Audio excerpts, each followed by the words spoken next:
and welcome. You're now listening to the podcast Scico with Will from China and Jamie. I can't have your time, so that's okay. Yeah.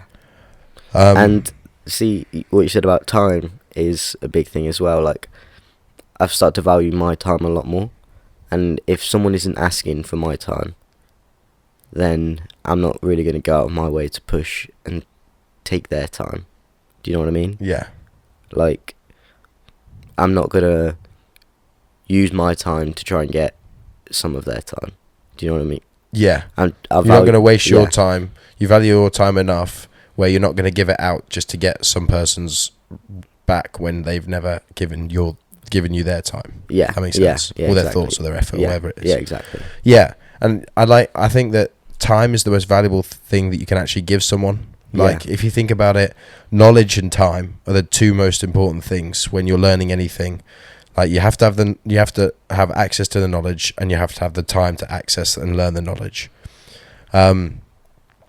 So, like, if you think about it in like everyday life, we are paid for our time essentially in the jobs that we do. Yeah, we are. Right. Yeah. So, I think you have to respect your time enough and realize that we only have a finite amount of it.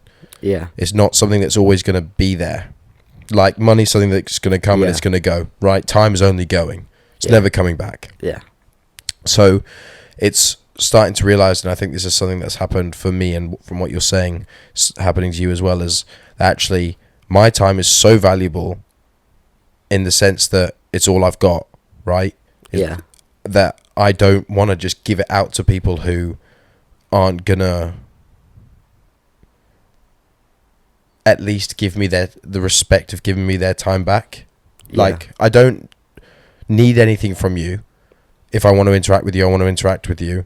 But the very least that I want in return is the time that I'm investing in you, because this is the most valuable thing that I have. Yeah. You know, money's just numbers and all that, but time, that's truly something special to give someone. Yeah, because it's personal. It's not. There's no showing for it. It's a personal feeling. Yeah. And yeah. Yeah, and I think that it's a fascinating way of looking at it. It's like, actually, if you think about it, it's true. It's something that it's even like in the whole context of history and the world and the earth and the universe, even that it's got a time limit on it. Yeah. You know, it's never going to just continue forever. It's going to one day cease to exist. So yeah, that really, the whole point of that is just like, value your time. Value the birds. Yeah, sorry, could you hear it? Yeah. That might sound quite wavy though. Yeah, it might do. Value your time enough to just not give it out to people who don't even have the respect for you to give it back. Yeah. And that's really all I have to say on that. Yeah, I'm completely with that. So, yeah. The whole, like, it goes back to like whole fucking like cancelling era that we're in now. Yeah. Where like you bring up something that's either one, not true, or two, happened years ago, and then you use that against someone to cancel them, or quote unquote cancel them. Yeah. You know what I mean? It's such a bizarre fucking concept. Like, in what way would you want to destroy every single part of someone's life? Yeah. Because of, like, Kevin Hart, as an example, made a couple of jokes that were a little bit racially insensitive about his own race, I may add. Not that makes it okay, but and they then used that against him, or the public used that against him, and the Oscars used that against him to destroy his life, or tried to destroy his life. Yeah, to do with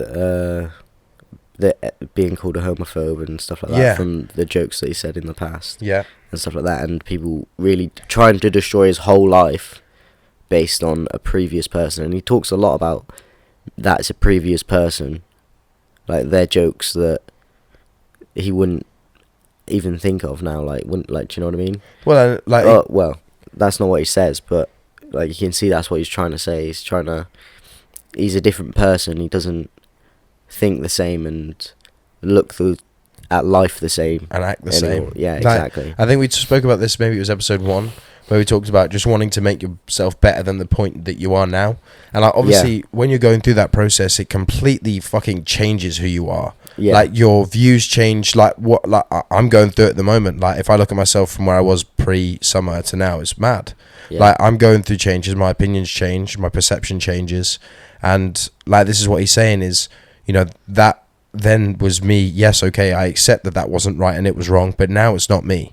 Like, I'm a new person. I'm a different person. Not new person, but I'm a different person.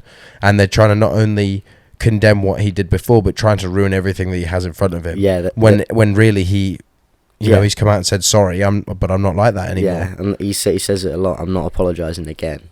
I'm not apologising again. And he says that he said this in one of his interviews.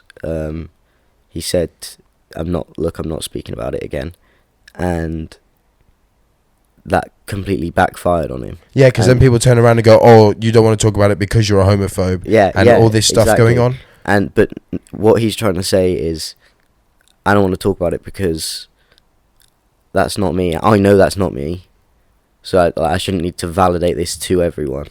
But everyone feels this need for validation in their life. And like, even like when you're on a night out and you post a Snapchat story, Instagram story of whatever, like with people or like anything like that, sometimes that feels like you do it to get validation from someone else or from anyone else. Do you know what I mean? Yeah. And I feel like, back to the Kevin Hart thing, he shouldn't have needed to validate that to everyone, but he had to. He had no other choice. Yeah. Well, when you're in the public eye and you get accused of things like that, I guess you do have to. Yeah. But I think it's very interesting. Like, he just didn't want to become just constantly come out saying sorry, because it makes him look guilty of something that he did do and he was guilty of then, but he's not going to continue to bring it up and make it a big thing. Bear in mind, there's a 10-year gap between when it was. Yeah. I mean, it wasn't like... 10 years. Yeah.